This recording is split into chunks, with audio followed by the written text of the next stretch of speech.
All right, welcome back. Thank you for staying with us. As promised, we are on to this conversation where we'll be talking about culture, fashion, and retro. For this very interesting conversation, I've been joined by experts in this particular field, and I'll go ahead to introduce them. Just next to me right here, we have Terembe Cherono.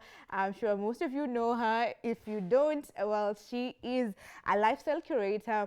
She's a lot of things. She's a creative strategist. Many people know her for the daily recap, and she'll be telling us about that. And right next to her, we have this gentleman. He is the CEO founder. He is the creative director of Itikadi, a creative brand, a great fashion brand that he'll also be telling us about. So let me start with you. Let me start ladies first. Yeah. I don't know what I've not introduced you on. I know you wear so many hats. So tell us about all that. So thank you so much for having us. We're really excited to be here. As you've said, my name is Terembe Cherono. I'm a lifestyle content creator and curator based here in Nairobi. I love beauty and fashion and style. And so recently collaborated with Itikadi on a collection of clothes. So super excited to be releasing that and contributing to the Kenyan fashion scene. I'm a big fan of Kenyan fashion brands and African fashion brands and what we have to say, you know, to the world about our culture and our lifestyle. So for me, through my content, I love being able to just share some of those daily sort of rituals and routines, and fashion is always a part of that. Absolutely, and you do a great job. Thank you so much. Let me go to you, James. You are defining Kenyan fashion. Tell us about that. Yeah, thank you so much for having us here. Yeah, my brand Itikadi basically was born out of a need to kind of express myself creatively. When I was young, I actually drew more than I do fashion. Okay. But then my grandmother and mother were in the business, so I naturally just picked up a few things and started creating that way. And the brand itself is very contemporary, Itikadi. And our main vision, actually, we stuck to a vision this year of trying to expand African aesthetic through creativity and innovation. So we're really pushing ourselves to kind of showcase from a fashion perspective what Kenya has to offer, what African brands have to offer. Away from what is typically known as African fashion, if you look at how people interpret it with kitenge and maybe prints, to maybe more of stuff people can wear on in different ways, whether it's on vacation, whether it's at work. So I'm happy to be one of the brands that are really pushing that. Yeah. I think I love that because you don't have to wear kitenge to say that, you know, I love my culture, but you can wear Itikadi and say, you know, you're still promoting Africa. That is quite something. I heard somewhere you said that you don't do customized dresses for a reason. Maybe you can tell us that. Yeah. I got burnt.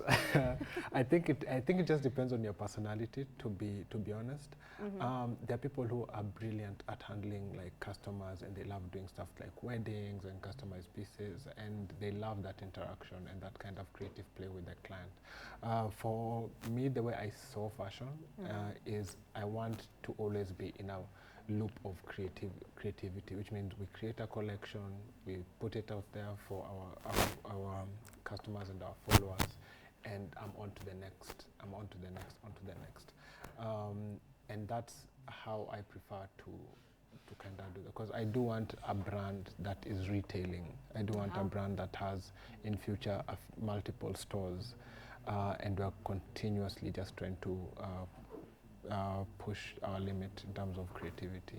Okay, great. And people are very excited about the collaboration of Itikadi by Terembe, yes? Maybe you tell us about Terembe. So Itikadi and I have a long sort of standing like relationship because I've been wearing their pieces over the years. I remember I first found out about the brand around 2020 when they did a collaboration with another Kenyan fashion creator, who, Joy Kendi, who I'm sure a lot of people know. They made this set that was like a cozy set. And I remember just feeling like this is like Kenyan and it's like made in Kenya. I can't believe this has been made here. So I was so excited to try it and I bought it. And since that time, just been following the Itikadi brand and the stuff that they make and buying pieces. And James has also gifted me a number of pieces over the years. So I think just that over the years, understanding like what they do. James is fantastic at making really beautiful, unique prints that are that he makes himself, as well as really creative detailing. And most customers recognize Itikadi pieces for certain details, and so you'll see something and you'll be like, that's an Itikadi piece. And I think that's what really makes a Kenyan brand and a fashion brand really strong, being able to identify this is from this brand. And so for me, I've reached a point in my career, I've been a content creator over 10 years. So it's been a really long time. I started with like a blog, you know, many years ago, and then moved into YouTube and then Instagram. And just have built a community over the years. Very recently, I did an MBA at the University of Oxford, and so I feel like I'm almost sort of applying my business, the education that I've had in business, working through this collaboration. And so for me, it was just a very natural step for, first of all, my interest and love for the brand, as well as wanting to just start a new venture and try something new. And it's been exciting, and we've received such a great reception so far for our collection, which is launching tomorrow. Yeah. Okay, so tomorrow is the launch. Yes. Okay, so we'll be able to see the pieces that are out. Amazing. Let me ask you, James, why do you prefer doing the collaboration like Joy Candy and now with Serembe for your business? In regards to how collaborations work, actually, we don't do a lot. Terembe is the second person we've collaborated with. Joy Kendi was the first. And the reason I took such a big gap is because for me, the right person to collaborate with is really important. There are plenty of people you can actually collaborate with, but we're asking questions of, does it fit what we want our brand to be? Does the person understand the brand?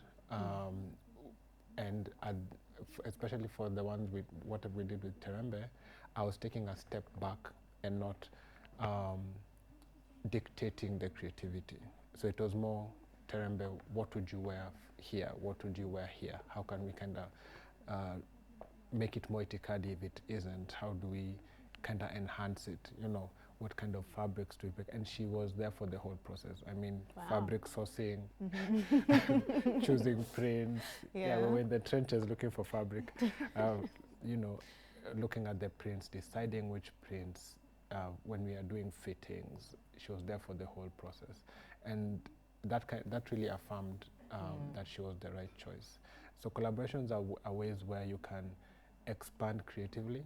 I knew I wanted to do more, but doing more doesn't mean you do it yourself. And collaboration means also getting someone else's point of view. I'm a designer. I can dream all the pieces up. But I don't wear them. Yeah. I literally cannot wear anything, and aside from the menswear that's going to come up in the next few months, for the women's wear, I don't know how it feels, you know, whether it's comfortable, whether it's not comfortable. Where would you wear it? Different women wear different things for different occasions. So it was good to have that perspective in the room where you can be like, no, this won't work here, this kind of works here.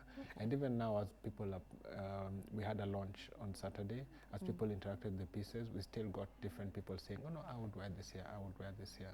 So I look at it as I don't have all the answers. And creativity is about just asking questions to yourself and how do I do this better?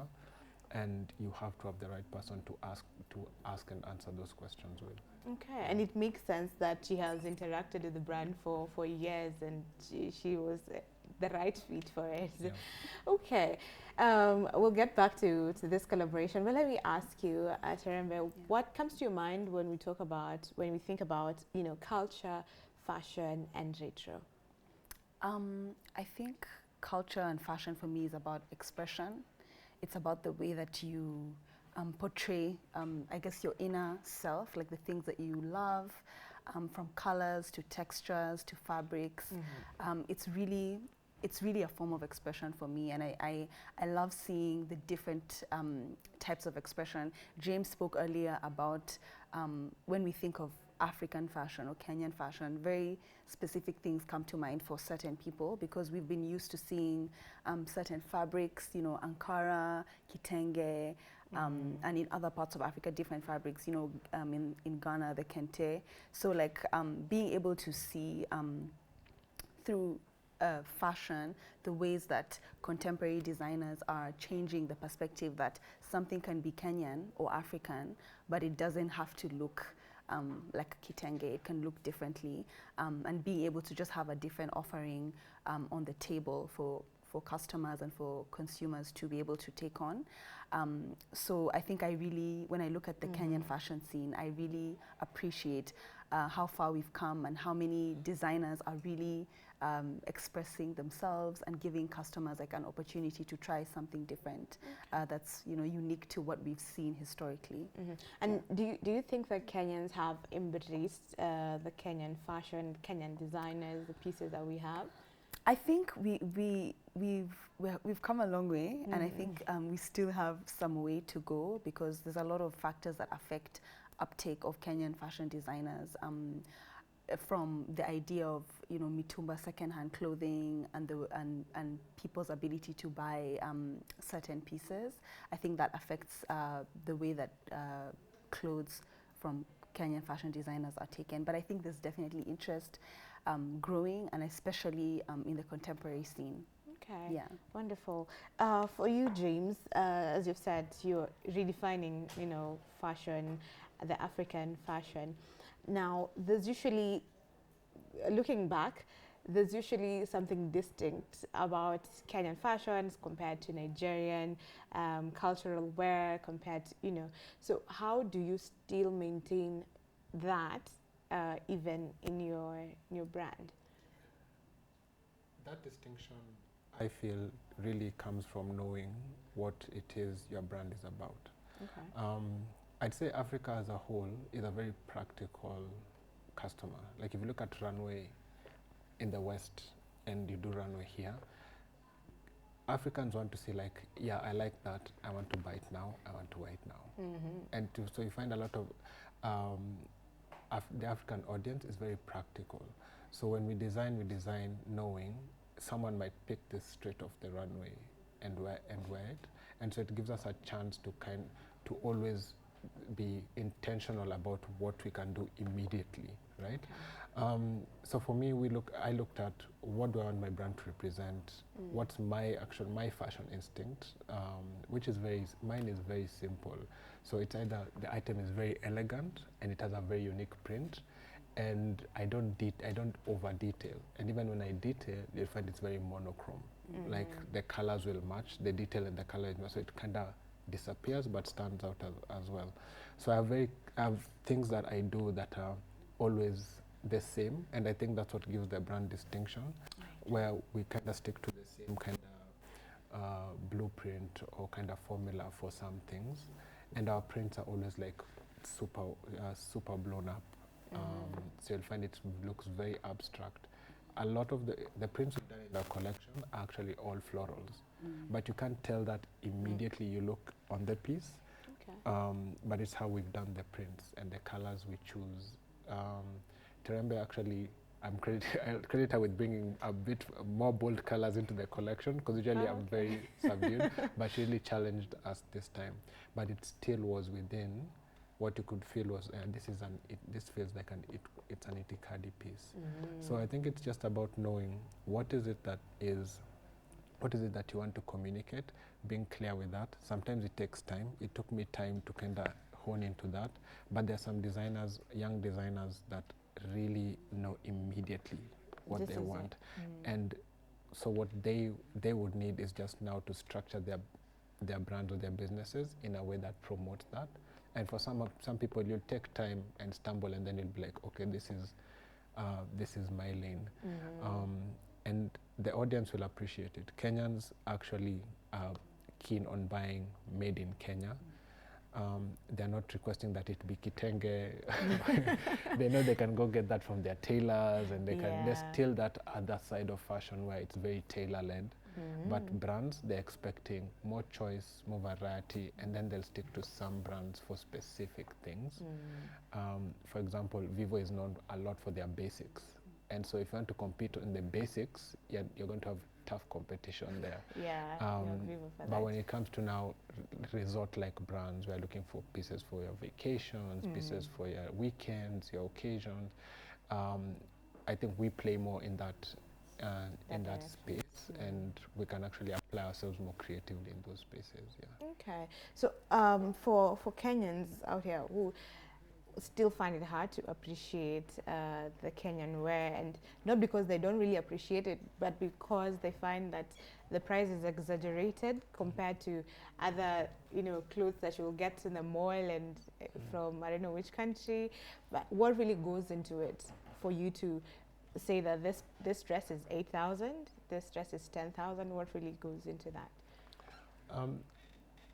I think those are some of the simple mechanics that as you're running a business, you get to learn. Let me start by saying Kenya, and I don't know, I can't speak for other countries, but we grew up in a very tailor culture where you have your tailor, you take them some fabric, they make for you, and the tailor will always the price will always be very reasonable. I don't know how they look at their numbers, but that's the pricing they do. So a lot of us grow up knowing that you can take your item to a tailor, have it made, So that's how guys grow up. Ready to wear and selling Kenyan ready to wear has grown over the past 10 years. Where we started with brands like the Kiko Romeos, where you find that the item is very expensive. Again, I don't know how they did their numbers. I'm not saying it was right or wrong. It's just that was the pricing.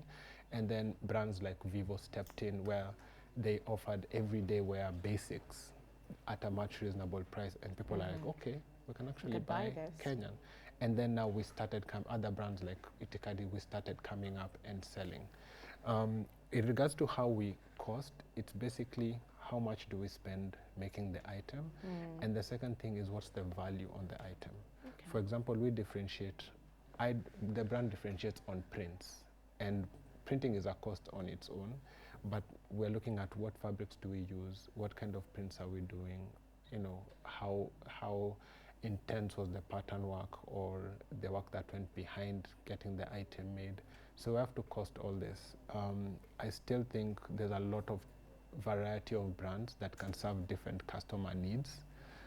So you can't be one brand to all people. Okay. And just, I don't know if this is a fun fact, but Kenyan brands, and this is including some of the bigger brands, we still don't serve more than 6% of the available market. Oh, yeah. Okay. So Mitumba is still there. Guys who are importing are still there. This is us doing Kenyan made. We're still, there's a huge market available. So Kenya is just full of potential. Yeah. That's good to know, especially for upcoming designers who are looking to get into this space. Let me ask you, Cherembe, about Daily Recap. How did that come about, and what was your inspiration? What was the goal for it? Yeah. So I started content creation as a hobby. Like for me, it's always been like a fun way to express myself. I enjoy talking to people online and just having that community. So in like 2018, I remember I was traveling a lot around that time, and I started kind of like curating, my content in like a recap format where I would like have the day out, like people say, live in the moment and don't be on your phone so much. So for me, I like kind of just having the day that I'm having, and then in the evening sitting down to look at everything that I've taken and being able to edit my pictures and then post in that way. So it came out of sort of my own personal approach to like creating. Like I like the way that pictures look when I edit them a specific way.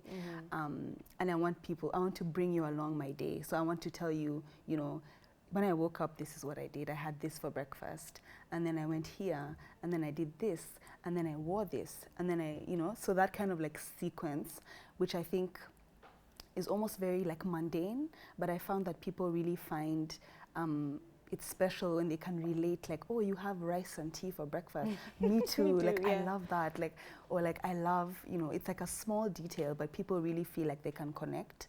So I think what has happened over the years is that people really appreciate those small details that people share online, and being able to just connect with somebody. You don't have to be traveling, you know, all over the world and doing exciting things every day to build community. It's just about those small details, those small moments, even just going to work, or you know, simple things about your day that I think people really appreciate. So that's where it came from, and it's just more a very kind of, I like creating that way because it allows me also to live in the moment, to be here without posting constantly. Yeah, and then I can sit down at the end of the day and be like, okay, Now we can. let me look at what I did today. Yeah, let me see what I did, and then let me tell you guys what I did today. So that's how it came out. Yeah. Did you expect that people would take that up and also posting it, and how, you know, the reception for you, how did that make you feel? Yeah, so it's been wonderful. Like, you know, it's been almost like 5-6 years of since that officially, I would say, became like a trend. And for me, I really appreciate people, you know, crediting me, because in the creative space, sometimes it can be really challenging to find kind of like the original creator of something. And we've seen so many creators online lose out from opportunities because, you know, somebody else has taken it on, and like it's become associated with them, or a brand has taken it on and it's been associated with them. And so for me, it's something that I really appreciate, being credited that way. And I love seeing other people's recaps and seeing what they get up to, and like, oh, this is how they do their recap.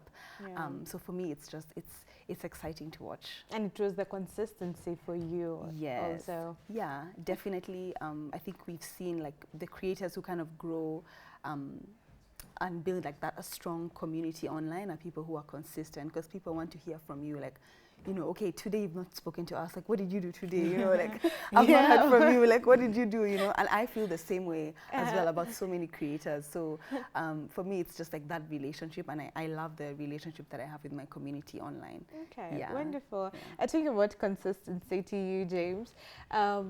For the people that are just starting off in the fashion industry, in the fashion business, what is the place of consistency? Because I believe, like any other business, you might not get off, you know, take off for the first try. So what is the place of consistency, and how did that look for you when you starting off Itikadi? I'll put a big caveat here, because I learned my lessons very slowly, which is not a way to learn the lessons. Okay. But yeah, there's consistency in different ways, the way you want to work and kind of what you want to put out. We're in a very social media, digital media led space. So people will know about you and forget about you depending on how consistently you are in their face. So if you have a brand and a brand owner, just making sure you always have something that's going up either on your socials, really helps. So for my business has been there since 2011 in different versions. So we started actually with men's suits, then we had to pivot during COVID, because everyone pivoted during COVID. Then we started doing women's, which is what I really wanted to do. And then it picked up, and we're like, okay, let's stay the course. But we were still not perfect. And then in 2022, I actually got out of my own way and got someone to help me out with the social media. And then things just went like, whew. Wow. Just because I was not in the way. So it was just them pushing me to be, to make sure I'm creating consistently, posting consistently, where's the new content. Every time her call came up, I was just like, oh my God, I'm going to have to do another shoot. But it really helped in pushing the brand up. And once I started seeing that translate into more engagement with the audience and more guys being interested in the brand, I was like, okay, let me now also, behind the scenes, let me make sure I have, every day there's something I'm creating we kind of have a schedule for when we want to produce. So it's forced, the consistency in that one part has forced us to be consistent on the back end, so that remains like kind of consistent going. So you have to, once you start consistency in one part, you'll have to, the whole system will have to kind of follow. And it depends on how you design as well. I can design literally without sketching, especially on things that I know. I can be like, I know that look good. I know which print I want to use. And what I'll do is quickly test it. And once it's tested, and even if the vision is 80% and I know 20% is just tiny tweaks, we're very fast to kind of put it out there. There's some where I have to now get on paper and sketch and kind of see kind of a progression.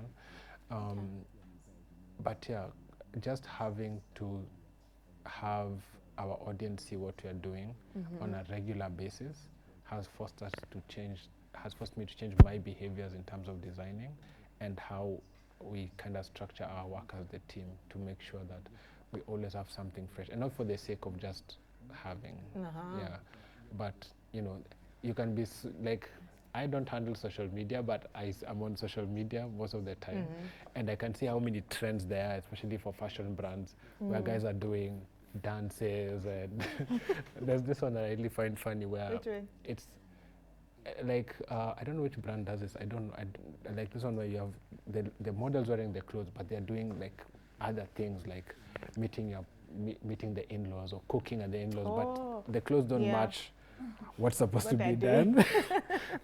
But you find a lot of these trends are there, and if you're working with like someone who's like a typical social media manager, they'll be like, we have to work on this trend. We have to work on this trend. Like, how many videos are you going to do?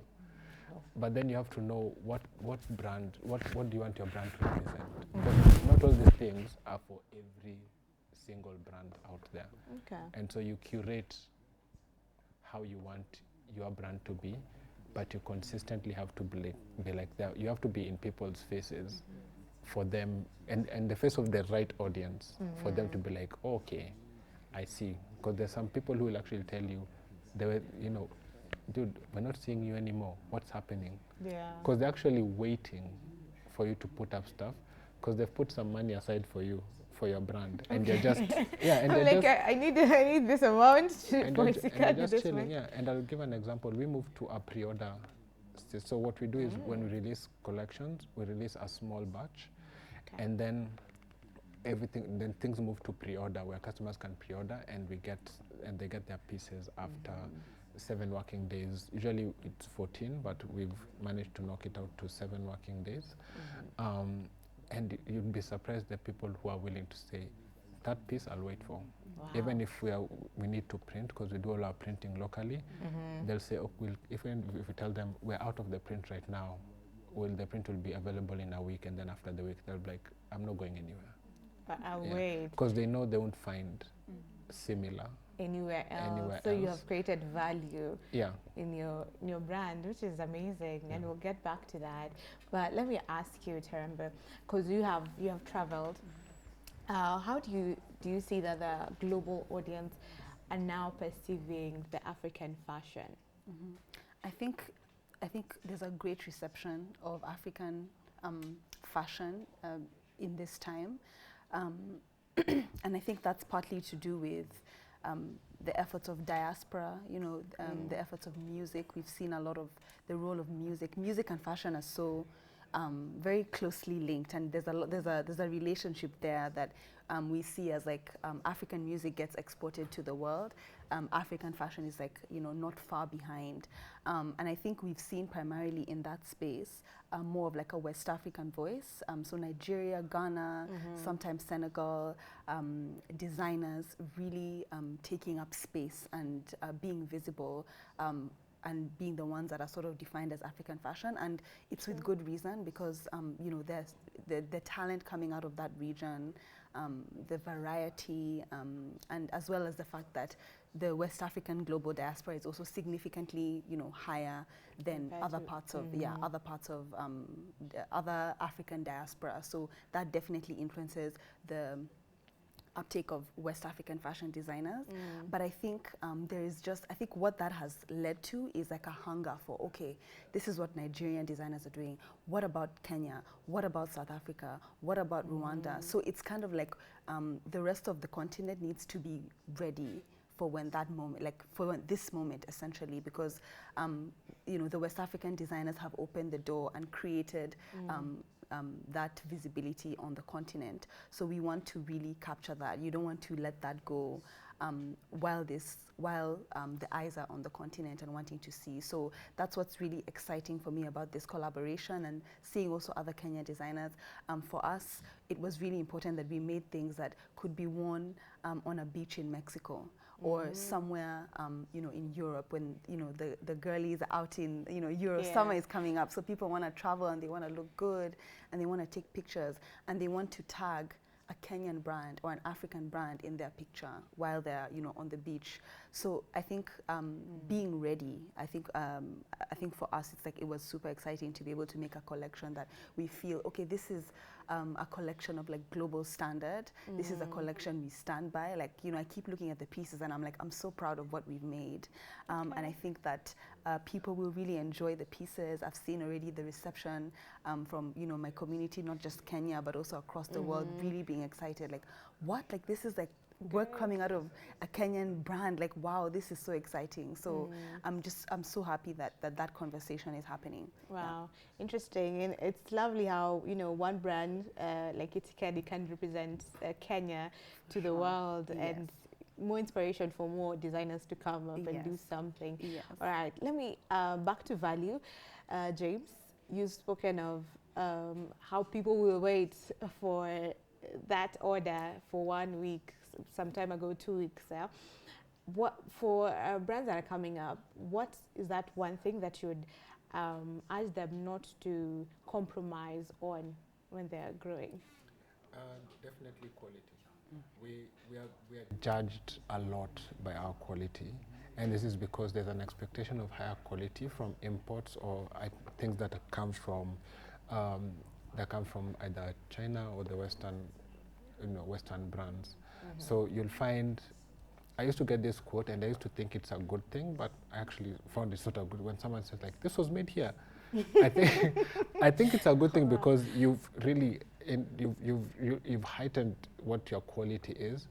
But then if you look at it from their view, it's like they didn't even expect. Yeah, people are not used to quality from Kenya. From them, you didn't look like you're going to give quality in the first place. So they're like, oh my God, I didn't know this was made here. If I tell you, you think it's made outside. I'm like, such statements, you can think they're actually good statements, but they're actually indictment on what has been there. And I think this comes from, again, like I said, a very tailor-made culture.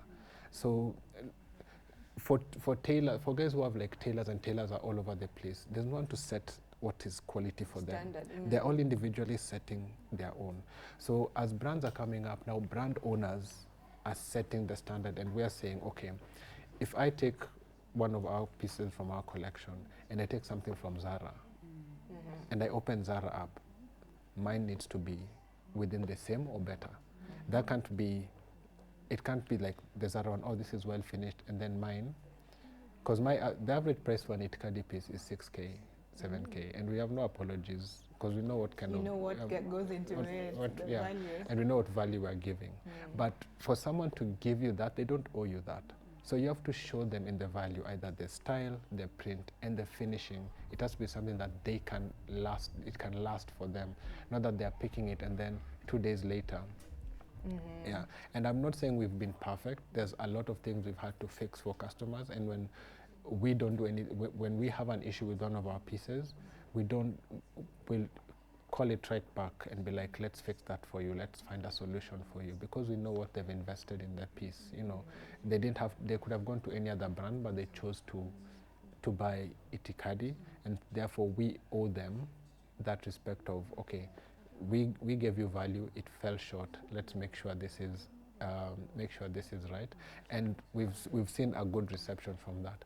But quality is the one thing that I would say needs to always stand out for Kenyan and for African brands, because even if you think about it, not even from a fashion perspective, the way Africans are viewed globally, it's always a quality thing, the quality of our thinking, the quality of our, True. we're judged based on, we are not expected to do, even if we do something interesting or really amazing, there was no expectation of it. The quality of our ideas is judged, the quality of, so if you start with the small things that people can see, the tangibles, how do you stitch, how do you finish, how do you iron, how do you trim, how do you pack. Trembe actually was the first person to point out our packaging. I don't know if she remembers, but she was like, I love buying your pieces, but the pieces and the packaging don't match. And so I was like, okay, yeah, I'm packing like a brand that isn't doing what the piece is representing. So even with her packaging for this, we did a special packaging for the whole thing. And so even how you present your items, the quality of the quality of your packaging, the quality of your delivery, the quality of your delivery guy. Goes down to that. Yeah, how they talk to clients. Some clients want to fit and wait, and you have to tell we use only two couriers, and they know if the customer is they'll sit there and wait. They'll give. There's one who's so good. Even the customer was like, "How does it look?"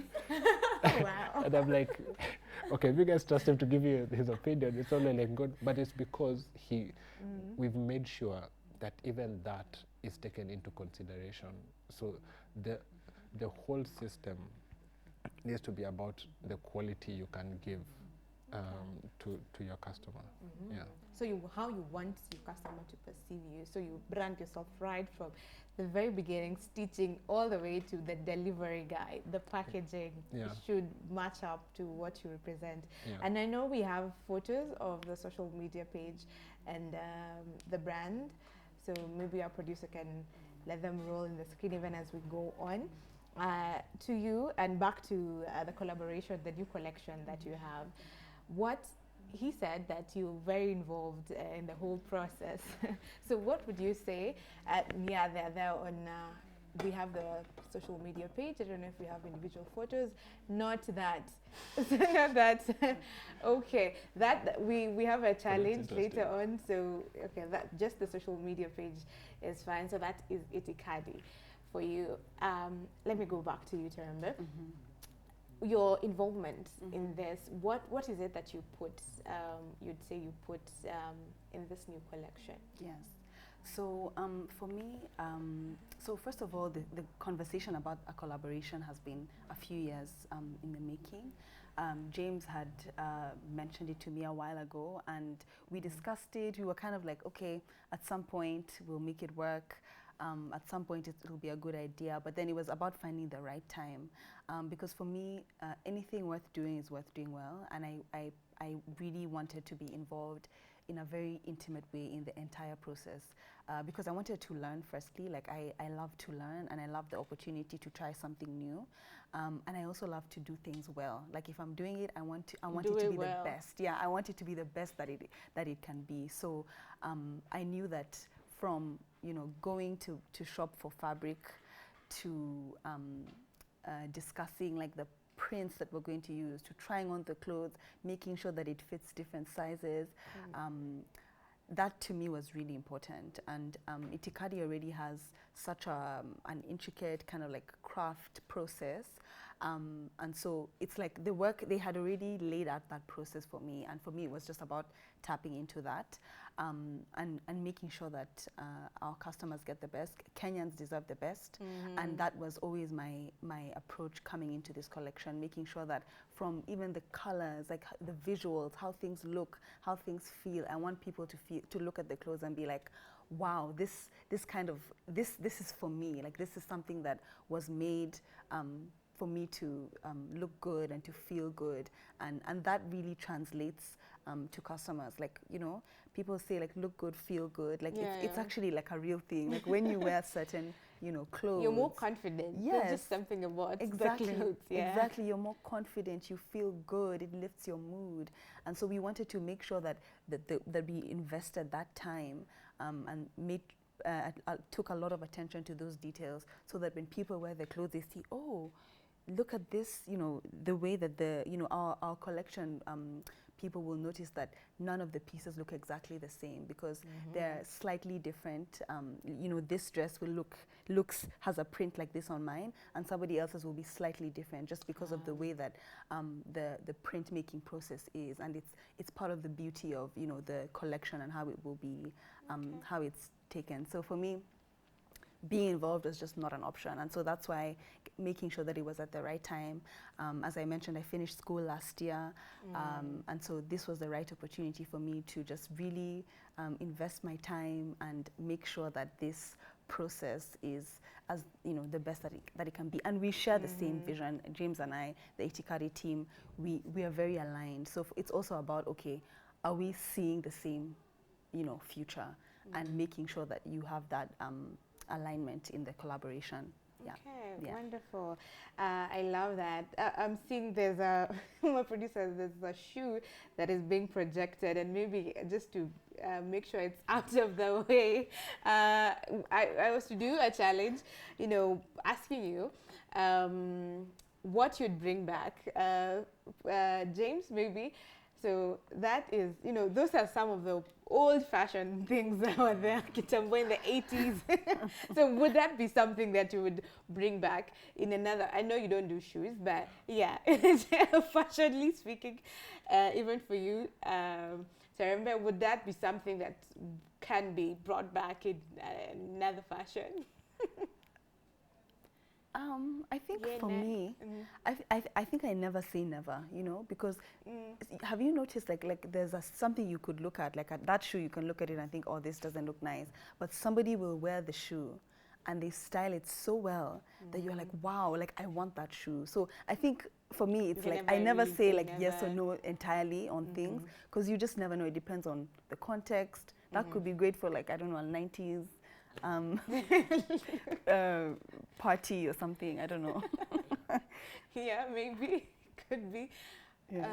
I think for me, I like the these ones I wouldn't bring back. I don't know if these are back. You wouldn't bring back. There's a version of this that's kind of like a chunky, very chunky. Yeah, we have the chunky shoes. Yeah. So I think these ones are already kind of back. Versions of this. Okay. Yeah. So we still have it, just in a different form. I don't know if we have another picture that we can compare. So this were blazers, the padded blazers. Also in the 80s, you know, something people would wear back then. Would that be something you'd bring back? I love padded blazers. You I love love blazers generally, but padded blazers are very chic, and I love. Yeah, again, but it depends on how, you know, it depends on how it's styled, how it's been designed, the colors, you know, all of that. But yeah, definitely would be interested. Bring that back for sure. Okay. Yeah. For you, James? No, not if it's pointed up like that. Like if it's pointed. If it's padded straight, yeah. So I like stuff that's very chilled, very relaxed. So like I'm not saying it's a bad look. I'm just saying instinctively, I'd be like a softer blazer would work for me. Yeah. I think the pointy doesn't do it for you. Fair enough. Okay, I think those are all. We can go back to Itikadi and your launch for tomorrow. They're happening tomorrow. So what should people expect? So we're releasing the collection officially tomorrow. So, you know, guys will be able to purchase, and also because happily our things move quite fast. So whatever is not available will be available on pre-order. So we're already working behind the scenes to make sure that everything is ready, and we're really excited to just finally have the collection out. Yeah. Okay, Itikadi by Terembe. Right. And maybe I can just add. So we have a collection of 7 pieces. Yeah. We have 3 dresses. We have a 2-piece. We have, you know, clothes in like different fabrics. I think there's something for every woman. I think people will really like what we have to offer. They should definitely check out the Itikadi Fashion House Instagram handle to really see, you know, the rollout, the videos that we've been posting around the collection. And yeah, I'm super excited to just hear people's feedback once they get the clothes and wear them and have them out. And I want to see them on the beach and out in the world on holiday. Yeah, I want to see people on holiday wearing our clothes, you know, and out there. So super excited for those moments. Wow, very. I believe that will be very, you know, satisfying for to sure. the heart. And I've seen some that you recently posted. Yes, right? yeah. Even what I'm wearing now is an Itikadi piece. Yes, actually wanted to ask you the whole time. Yes. This is this one of the the ones that you're launching? Yes, this is our Snapdragon Maxi. So it's one of the pieces. It's made in a really soft, buttery fabric that's kind of mesh. I would say, you know, depends on where you want to wear it. I've worn it to the interview today, so you know, you can wear it to an interview if you have one, because you can, at the top it's kind of like cowled, and so can I wear that to dinner, like if absolutely with heels, like, yes, with heels, can at the beach, you know, out and about with your friends for brunch. It's perfect for a lot, and there's a lot of other types of clothing as well for people who want different styles. Wow, yeah, I love it already. So you can check that out at Itikadi Fashion House, the Instagram handle that has been is on your screen currently. And what about you, Terembe? Where can people find you? So my handle is at Terembe Cherono. So you can find me there, still posting my my daily recaps, and yeah, just enjoying life and super excited about our collab, and just looking forward to seeing what everybody thinks about what we've put together. Okay, awesome. I don't know, James, do you have any final word? Yeah, check out the collection, buy the collection. Yeah. We're really proud of what we've put out there. Really think it's, for us, we've challenged ourselves and we've been able to really see it through. So we hope guys will appreciate it. We're already getting good feedback from some of those who bought during the launch. So we're hoping that continues, Okay. Yeah. Great stuff. So thank you very much for your time and for sharing this amazing insights. We've enjoyed it. I have enjoyed it. I hope you have. That has been a conversation around culture, fashion, and retro. And we've been talking to James Ongwen, I got the name right. That's the founder and creative director of Itikadi. We've also had Terembe Cherono, who's a lifestyle curator and creative strategist. So make sure you follow them on their social pages, especially for this new collection at Itikadi Fashion House. We're going to take a short break and then we'll be right back. Sako has another interesting conversation. Stick with us.